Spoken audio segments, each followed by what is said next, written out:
नमस्कार, हमारी इस खास पेशकश मिड कैप स्मॉल कैप मौका में आपका स्वागत है। और ये हम क्यों कर रहे हैं? क्योंकि मार्केट रेगुलेटर सेबी ने म्यूचुअल फंड इंडस्ट्री को एक झटका दिया है। सेबी ने मल्टी कैप म्यूचुअल फंड्स पर एक नया सर्कुलर जारी किया है। इसके मुताबिक लार्ज कैप, मिड कैप और स्मॉल कैप शेयरों में 25% निवेश करना अब जरूरी होगा। अभी तक इस तरह के फंड्स में आमतौर पर लार्ज कैप शेयरों का बोलबाला होता था। तो बाजार पर सेबी के नए आदेश का क्या असर होगा? क्या इससे मिड कैप और स्मॉल कैप शेयरों में मौके ही मौके दिखेंगे? म्यूचुअल फंड इंडस्ट्री की अब आगे क्या स्ट्रेटेजी होगी? इन सभी सवालों का जवाब जानने की कोशिश करेंगे इस खास चर्चा में।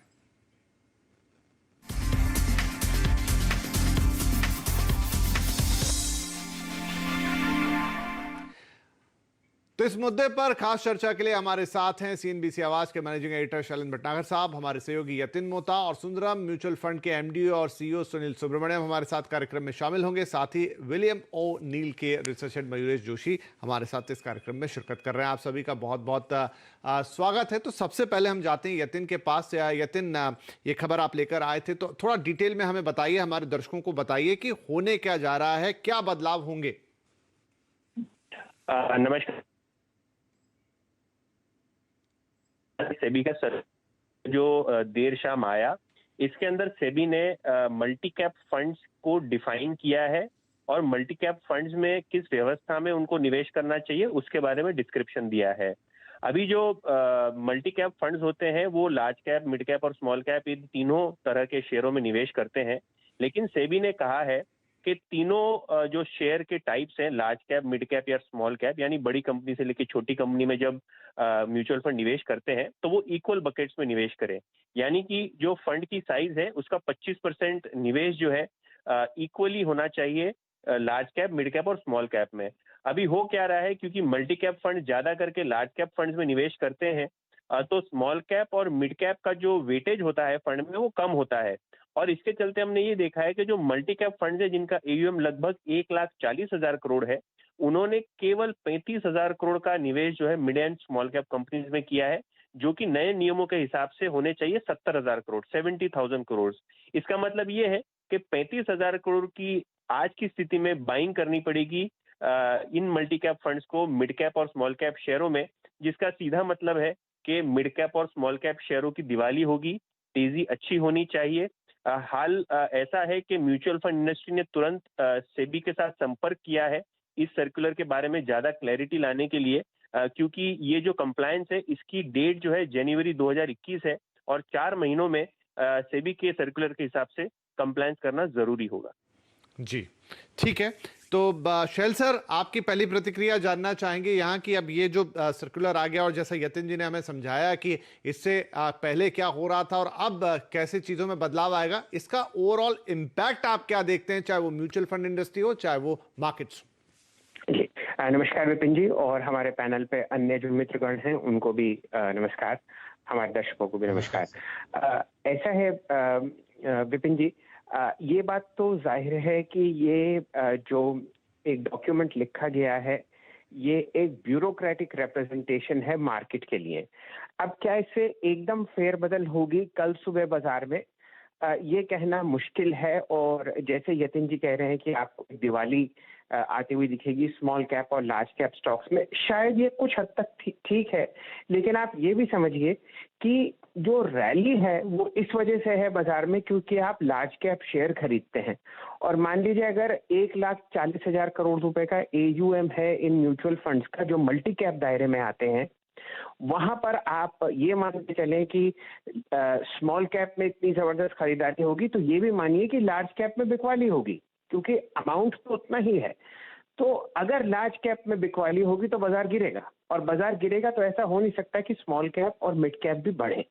मेरे हिसाब से आगे आने वाला एक हफ्ता उथल पुथल का रहेगा।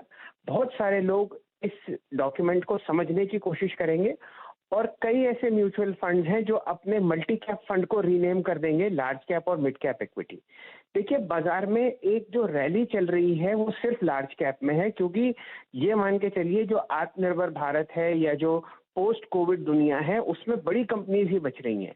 अगर आप फंड मैनेजर का हाथ बांध देंगे और ये कहेंगे कि 25% और मिड कैप और 25% स्मॉल कैप में लाएं, तो विपिन जी अगर आप एक म्यूचुअल फंड के होल्डर हैं तो ये आपके साथ एक बहुत बड़ी नाइंसाफी हो जाएगी, क्योंकि आप ऐसी मीडियोकर कंपनीज खरीदने पे मजबूर हो जाएगा फंड मैनेजर जिसमें परफॉर्मेंस आना मुश्किल है इस पोस्ट कोविड वर्ल्ड में। ये मेरी व्यक्तिगत राय है कि इस सर्कुलर पर एक थोड़ी गहरी सोच की जाएगी। फंड मैनेजमेंट इंडस्ट्री की तरफ से रिप्रेजेंटेशन जाएगा सेबी को और फिर इसमें आपको कुछ ना कुछ होता हुआ दिखेगा। बाकी मुझसे दो अक्लमंद लोग इस शो पे जुड़े हुए हैं, सुनील सुब्रमण्यम साहब जो कि जाने माने फंड मैनेजर हैं, पिछले 2 दशक से सुंदरम म्यूचुअल फंड और अन्य म्यूचुअल फंड के साथ जुड़े हुए हैं। आप उनकी राय अवश्य लें। उन्हीं के पास जाते हैं सीधे।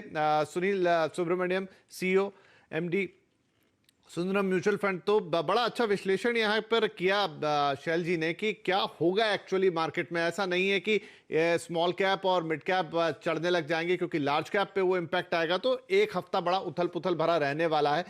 सुनील जी, आप इस सिनेरियो को कैसे देख रहे हैं? देखिए, ये मीडियम टर्म में बहुत बढ़िया डिसीजन है मेरे ख्याल में, क्योंकि जो डेप्थ और ब्रेड्थ ऑफ द मार्केट, आप देखिए क्या हुआ कि जबकि पहले वाला रीऑर्गेनाइजेशन हुआ था अप्रैल 2018 में, तो उसके बाद और इकोनॉमी की डाउनटर्न उसके साथ आई, तो एकदम से स्मॉल एंड मिड कैप में जो लिक्विडिटी थी वो ड्राई अप हो गई थी। और उसके पहले दिसंबर 17 के पहले आप देख लीजिए सिचुएशन, हेल्दी फ्लोज थे स्मॉल एंड मिड कैप में, रिटर्न्स अच्छी थी और सब अच्छा चल रहा था। इनफैक्ट तब तो लार्ज कैप फंड्स ने भी थोड़े स्मॉल कैप और मिड कैप स्टॉक्स अपने पोर्टफोलियो में ले लिए थे। पर जैसे ही सेबी का वो नया रूल तब आया तो सबने मिड और स्मॉल कैप बेचना शुरू किया अपने पोर्टफोलियो में, बिकॉज सेबी ने नियम बहुत टाइट रखे थे।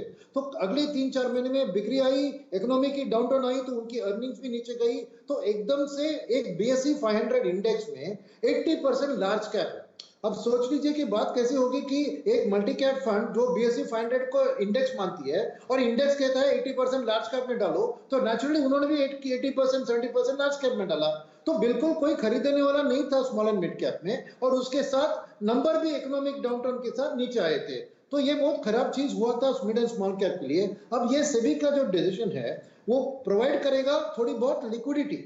और मैं पिछले कोई स्पीकर को सुन रहा था कि अरे गरे स्टॉक्स को खरीद, नहीं, good quality mid and small cap stocks है मार्केट में जिनके लिए आज डिमांड नहीं है, बिकॉज फंड के अंदर पैसा जो आता है 20% लार्ज कैप फंड्स में है, 20% मल्टी कैप में है, तो 40% जब उधर चला गया तो कितना बाकी है मिड एंड स्मॉल कैप लिए। ये सेबी वाला डिसीजन डायरेक्शनली एक सही डिसीजन है। मानते हैं कि शॉर्ट टर्म में, क्योंकि 44,000 करोड़ लार्ज कैप से निकल के 28,000 करोड़ स्मॉल कैप में और करीबन 13,000 करोड़ मिड कैप में जाके निवेश होना है फरवरी के अंदर, तो शॉर्ट टर्म में डिसरप्शन आएगा, स्मॉल कैप कंपनियों की वैल्यूएशन जबरदस्त बढ़ेगी, और जो निवेशक इतने साल से दिसंबर 17 के पास मिड कैप और स्मॉल कैप की फंड में एकदम नाराज थे कि मेरी रिटर्न्स नहीं आ रही है, सेंसेक्स बढ़ रही है मगर मेरी फंड परफॉर्म नहीं कर रही है, अब उनके लिए एक अच्छा रिटर्न आएगा अगले 6 महीने में, और वो जो पास्ट नेगेटिव थी वो सब वाइप ऑफ हो जाएंगे और अच्छी चीज होगी। Eight the same time investors जिन्होंने मल्टी कैप में निवेश किया, क्यों निवेश किया उन्होंने? क्योंकि 80% लार्ज कैप देखकर ही उनके एडवाइजर ने उनको बताया कि ये सेफ फंड है। तो सेकंड चीज जो होगी इसके साथ कि मल्टी कैप फंड से पैसा निकलकर वापस लार्ज कैप में जाएगी, या लार्ज एंड मिड कैप एक सेगमेंट है जो मल्टी कैप से कई गुना छोटा था, 19% मल्टी कैप में टोटल एलोकेशन है इंडस्ट्री के अंदर, तो खाली 7.5% लार्ज एंड मिड कैप में है। तो फ्री एलोकेशन ऑफ फ्लोज होगी, क्योंकि जो इन्वेस्टर मल्टी कैप में निवेश कर रहे थे वो सेफ्टी ओरिएंटेड है, उनको high risk high reward situation नहीं चाहिए थी, इसलिए उन्होंने मल्टी कैप में निवेश किया। बट अभी मल्टी कैप का अस्तित्व बदल रहा है कि वो 25% mid cap, 25% small cap, 50% middle small cap, तो उनकी रिस्क की मेंटालिटी नहीं बैठेगी। तो मेरे ख्याल में एडवाइजर फंड्स को मल्टी कैप से आपको लार्ज एंड मिड कैप और लार्ज कैप सेगमेंट शिफ्ट करेंगे, तो ऑटोमेटिकली जब लार्ज कैप की बिक्री मल्टी कैप में हो रही है, at the same time large cap fund और large and mid cap fund इसको खरीदने के लिए वहां फंड्स फ्लो उधर जाएगा। तो मेरे ख्याल में लार्ज कैप में एडिक्वेट लिक्विडिटी है, तो ये बिक्री 40,000 करोड़ की जो बिक्री लार्ज कैप में होने वाली है, आधा कुछ उधर बाकी जो इनफ्लोज आएंगे लार्ज एंड मिड कैप और लार्ज कैप वो उसको टेक केयर करेगी, और कुछ भी करेक्शन होता है तो एफआईएस पे रेडी एंड बैठे हैं उसको खरीदने के लिए। तो मेरे ख्याल में लार्ज कैप में थोड़ी दिक्कत उतनी नहीं आएगी, मगर मिड एंड स्मॉल कैप में एक पॉजिटिव रिटर्न जो आएगा उसके कारण अब जनवरी में आप देखेंगे रिटर्न, तो 2 साल 3 साल के एसआईपी रिटर्न सब बढ़िया दिखेंगे। तो फ्यूचर में इन्वेस्टर के फ्लोज भी मिड एंड स्मॉल कैप में बढ़ेंगे। तो ये ओवरऑल फिर देखिए, फिर liquidity mid and small cap के बढ़ते बढ़ते मैं कहता हूं कि बीएसई 500 इंडेक्स एक साल के बाद देखिए 80% लार्ज कैप से वो शायद 70% या 65% लार्ज कैप रहेगा, बाकी 35% मिड एंड स्मॉल कैप। ऐसा इंडिया जैसे देश के लिए जहां ब्रॉडर इकोनॉमी की डेवलपमेंट चाहिए, और खास करके 6 महीने में इसके कारण क्या होगा पता है आपको, कि नए नए एनएफओस यानी छोटी कंपनियां जो लिस्ट करने के लिए आ रही है, आज लिक्विडिटी नहीं है, तो जब बुक बिल्डिंग करते हैं तो लोग बोलते हैं अरे यार अभी मत करो कम, मगर जैसे ही लिक्विडिटी आ जाती है इस सेगमेंट में, म्यूचुअल फंड भी अच्छे नॉन लिस्टेड स्पेस में जो कंपनीज है जो लिस्टिंग के लिए आएगी, good quality with competitive advantage और अच्छी बिजनेस मॉडल, उनको खरीदने के लिए रेडी होंगी। तो मेरे लिए ये एक बहुत पॉजिटिव डेवलपमेंट मैं समझता हूं ये सेबी का सर्कुलर, भले ही शॉर्ट टर्म में थोड़ी वॉलेटिलिटी आए ना आए। जी ठीक है, मयूरेश काफी देर से और धैर्य से हमारी बातचीत सुन रहे थे। मयूरेश, तो जैसे सुब्रमण्यम साहब ने कहा कि हाँ शॉर्ट टर्म में जो शैलजी भी जिसका जिक्र कर रहे थे थोड़ी उतल पुतल रहेगी, लेकिन लॉन्ग टर्म में हम देखेंगे कि मिड और स्मॉल कैप में अच्छी लिक्विडिटी बढ़ेगी। अब जब अगर ऐसा होना है तो आपकी निगाहें कहाँ रहेंगी, या आप क्या सोचते हैं? आफ्टरनून विपिन जी, नहीं बिल्कुल, आई थिंक जो शैल जी और सुनील जी ने आई थिंक जो राय व्यक्त की है बिल्कुल मैं उससे सहमत हूँ। शॉर्ट टर्म में बिल्कुल वॉलेटिलिटी रह सकती है, और जैसे शैल जी ने भी कहा I think there can be some representations made to SEBI again कि इंटरप्रिटेशन कैसे करना है, टाइम पीरियड जो 3 से 4 महीने है अगर स्ट्रिक्टली इंप्लीमेंट करनी है तो यस आई थिंक जो इनफ्लोज आउटफ्लोज हैं, निफ्टी से आउटफ्लोज और मिड और स्मॉल कैप की तरफ inflows, I think that will create disruption in the market. But at the same time जैसे सुनील जी भी बता रहे थे, आई थिंक मार्केट की आई थिंक एक डेप्थ बढ़ती है, जो I think quality mid caps हैं या क्वालिटी स्मॉल कैप्स है वो अभी भी मौजूद है मार्केट्स में। He rightly pointed out, I think fund managers थोड़े अवर्स हो जाते हैं वॉलेटिलिटी के टाइम पे to stick with even such names at this periodicity, but larger time frame में अगर हम देखें तो आई थिंक ये पॉजिटिव ही माना जाएगा। बट अगेन आई थिंक मेरी व्यक्तिगत राय यही है कि यस मार्केट डेप्थ बढ़ेगी, but what goes through in the short term, क्या स्विच करेंगे या रीनेम करेंगे फंड्स को लार्ज कैप, क्या म्यूचुअल फंड एडवाइजर स्विच करेंगे कि मल्टी कैप से आप स्विचिंग ऑप्शन यूज करके लार्ज कैप की तरफ निकल जाएं, उसके वजह से थोड़े डिसरप्शन जरूर हो सकते हैं। But qualitative mid caps are still there in the market, और मैं सुनील जी शैल जी से आई थिंक दोनों सहमत रखता हूं, ये qualitative space I think over a longer period अच्छी करनी चाहिए। नेम्स काफी कम है, आई थिंक सिलेक्टिव रहना पड़ेगा मिड कैप यूनिवर्स में, but yes names are present जहां पे आई थिंक अर्निंग्स और लॉन्ग टर्म स्टोरी अभी भी इंटैक्ट रह सकती है। जी मेरे ख्याल से विपिन जी अगर आप मुझे इजाजत दें तो मैं एक सवाल सुनील जी से पूछना चाहता हूं। जी बिल्कुल सर। जी सुनील जी, ये बताएं कि जैसे आपके पोर्टफोलियो, आपकी एसेट मैनेजमेंट कंपनी में मल्टी कैप फंड्स हैं और अनेक ऐसी एसेट मैनेजमेंट कंपनीज हैं जो ये फंड्स लॉन्च करते हैं, अगर आप उनका नाम बदल के फोकस्ड इक्विटी या equity, large cap equity, mid cap equity रख दें, तो क्या आप इस समस्या से और क्या आप इस सर्कुलर से परे हो जाएंगे? नहीं, बिल्कुल नहीं हो सकता है, बिकॉज सेबी ने कहा है कि हर कैटेगरी में आपको एक ही फंड रख सकते हैं, राइट? तो शायद फोकस कैटेगरी में अगर मल्टी कैप फोकस आपने रखा तो एक ही रख सकते हैं, फोकस स्मॉल कैप फिर एक रखते हैं, फोकस मिड कैप। तो आपके पास अभी सेबी ने ऐसा मोहरत नहीं दिया कि मैं 2-3 फंड उसके तरफ, तो ये रिक्लासिफिकेशन आपने कहा नाम बदलना, सेबी ऐसा नाम बदलना परमिट नहीं करती है, फंडामेंटल एट्रीब्यूट बदलना है। तो अगर आपके पास समझिए कि किसी फंड हाउस के पास large and mid cap fund नहीं है और उनके पास मल्टी कैप है, तो वो उसको बदल सकते हैं by going to SEBI, taking approval and giving investors a exit load free period to switch the money. तो ये आसान काम नहीं है, बहुत मुश्किल है। मगर क्या होगा, जैसे हमारी कंपनी की बात आपने जिक्र की, तो मैं कहूंगा कि जैसे मेरी स्मॉल कैप फंड है, मेरी मिड कैप फंड है, तो वहां पे सेबी परमिट करती है कि मैं 35% लार्ज कैप ले सकता हूं, मगर मैंने खाली 10% लार्ज कैप लिया है। तो मेरे ख्याल में फंड हाउस के अंदर ही ऐसे रिएलोकेशन करने के लिए मौका है, समझ रहे? मेरा 5000 करोड़ का मिड कैप फंड है, तो उसमें खाली 10% लार्ज कैप है, 35% जब जा सकता हूं, तो मैं अपने स्कीम के अंदर portfolio reallocation within the SEBI rules without causing much pain to the investors कर सकता हूं। तो हर एक फंड हाउस के लिए ये बात अलग होती है। हमारे लिए तो बहुत फायदेमंद है ये, बिकॉज हमने multi cap fund recently launch किया था, तो अभी बढ़ रही है साइज। तो उसके अंदर जो हमें शिफ्ट करना होगा ज्यादा नहीं है, वो हमारे दूसरे फंड्स उसको पकड़ सकते हैं मार्केट में जाके, उस जो हादसा या जो भी कह सकते हैं शॉर्ट टर्म में। क्योंकि क्या होगा ना इधर शैली जी कि फरवरी तक टाइम दिया है रेगुलेटर ने, मगर हर फंड मैनेजर सोचेगा मैं क्यों फरवरी तक वेट करूं, क्योंकि दाम बढ़ने वाले हैं, तो पहले जाके मैं करवा दूं। जी बिल्कुल, वो आपकी बात से मैं सहमत हूँ सुनील जी। मेरा बस ये मानना था कि अगर मान लीजिए मैं निवेशक हूँ म्यूचुअल फंड्स में और मुझे एक अच्छे फंड मैनेजर जैसे सुनील जी हैं उन पर विश्वास है और मैं एक्सपोजर लेना चाहता हूँ सिर्फ लार्ज कैप पर, क्योंकि ये मेरी व्यक्तिगत राय है कि आगे आने वाले समय में बड़ी कंपनीज और बड़ी होंगी और छोटी कंपनीज परेशानी में आती रहेंगी। तो मुझे मेरे ऊपर एक प्लानिंग कमीशन नहीं बैठना चाहिए जो ये कहे कि जो मेरे फंड में फंड मैनेजर के हाथ बांध दिए जाएं और ये कहा जाए कि नहीं भाई 25, 25 और 25। तो ये तो बकेट्स वाली बात हो गई। और ये प्लानिंग कमीशन का जो सोच थी ये बहुत पहले ही पूरी दुनिया निगेट कर चुकी है और ये बाजार में अब आपको आता हुआ दिख रहा है। क्या इसका हल होगा? सुनील जी ने बहुत अच्छी तरीके से सुझाया है कि एएमसी के अंदर ही आपको एक फंड स्कीम से दूसरे फंड स्कीम में वो स्टॉक्स मूव करते हुए दिखेंगे। ये बहुत अच्छी बात है। अब ये देखते हैं कि आगे इसको बाजार किस तरीके से देखता है। लेकिन विपिन जी मेरे हिसाब से अगला एक हफ्ता आपको परेशानी का दौर बाजार में आता हुआ दिखेगा। थोड़ी बहुत ओवर वैल्यूएशन आपको वैसे ही बाजार में दिख रही है। देखिए पिछले एक आध हफ्ते से साइडवेज चल रहा है। अब आगे क्या होता है ये तो समय के गर्भ में है और मंडे सुबह 9:15 पर सब साफ हो जाएगा एकदम।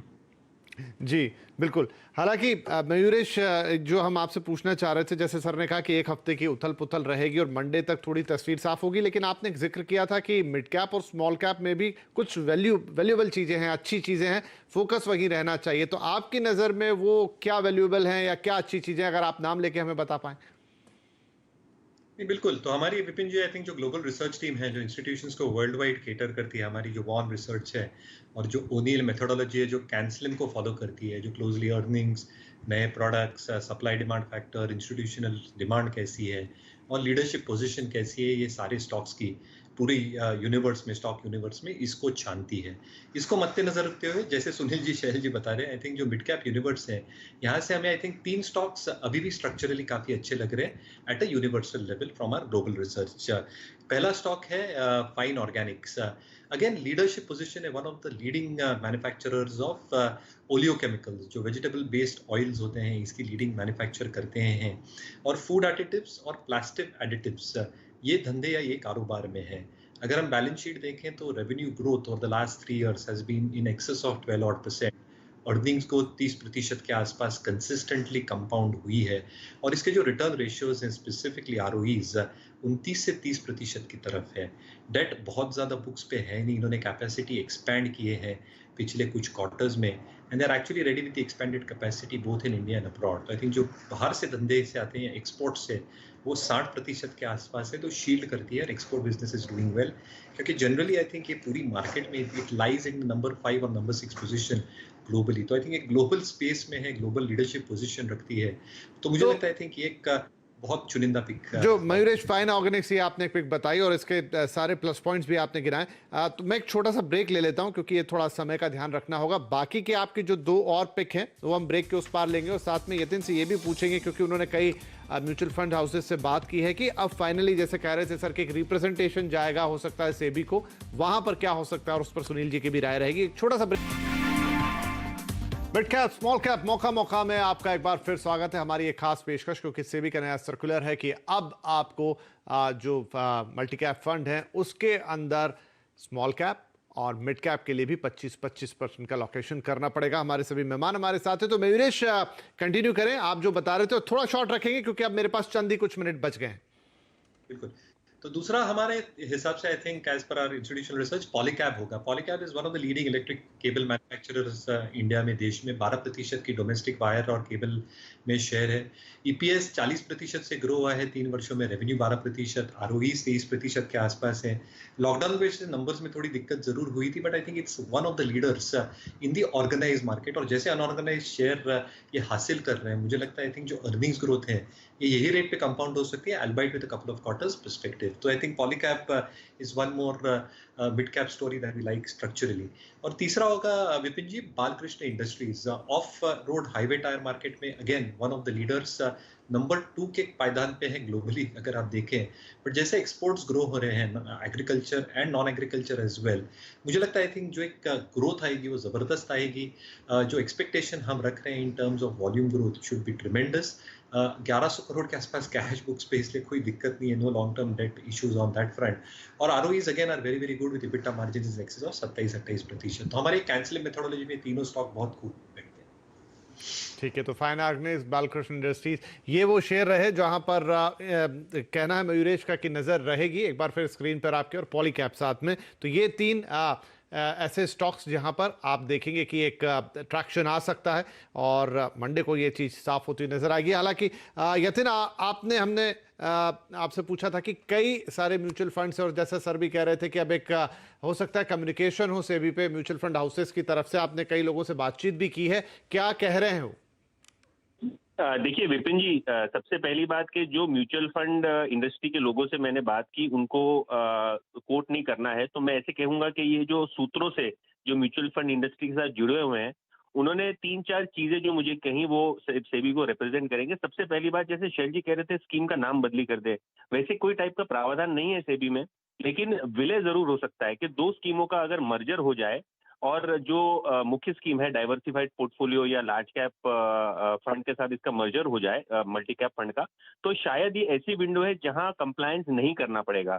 तो जो म्यूचुअल फंड इंडस्ट्री है उन्होंने इनफॉर्मली सेबी से संपर्क किया है। ऑफिशियल मेरे हिसाब से जो इनका एसोसिएशन है म्यूचुअल फंड्स का, वो एक रिप्रेजेंटेशन जरूर करेगा कि स्कीम्स का विलय या मर्जर हो सकेगा कि नहीं, ये एक बात आ रही है। दूसरी बात कि जनवरी 2021 की जो डेडलाइन है, अगर मर्जर नहीं करने मिलता है तो वो एक्सटेंशन कैसे ली जाए, क्योंकि ये शॉर्ट टर्म में जरूर डिस्ट्रप्शन करेगा। लार्ज कैप में सेलिंग करनी पड़ेगी और उतने ही मूल्यों के मिड कैप और स्मॉल कैप शेयर्स खरीदने पड़ेंगे। तो 4 महीने का जो ये विंडो है ये बहुत कम लग रहा है म्यूचुअल फंड इंडस्ट्री को।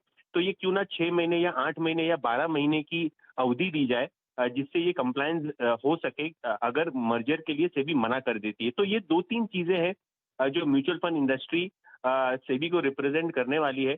या तो उनको एक ऑप्शन दिया जाए स्कीम मर्जर के लिए, या तो ये जो टाइमलाइन है 4 महीने की, इसको बढ़ा के 6 महीने या 12 महीने कर दी जाए। जी, तो अब ये अगले 2-3 महीने हलचल रहेगी इसको लेकर, और जैसा आप बता रहे हैं कि मार्केट में तो अगला 1 हफ्ता काफ़ी वोलेटाइल रहने वाला ही है, लेकिन ये जो नया आदेश है जनवरी 2021 से लागू होना है, तब तक हम देखेंगे कि इस चीज़ के आसपास काफ़ी कुछ एक्साइटमेंट भी होगा, काफ़ी कुछ बातें भी होंगी, और इसी दौरान कुछ मौके भी आपके लिए बनेंगे, जैसा मयूरेश ने एक हल्की सी झलक अभी हमें दी। तो फिलहाल समय हो रहा है समाप्त। आप सभी का इस खास पेशकश में शामिल होने के लिए मैं बहुत शुक्रिया कहूँगा। लेट्स सी मंडे को मार्केट्स में क्या होता है। नमस्कार। Thank you.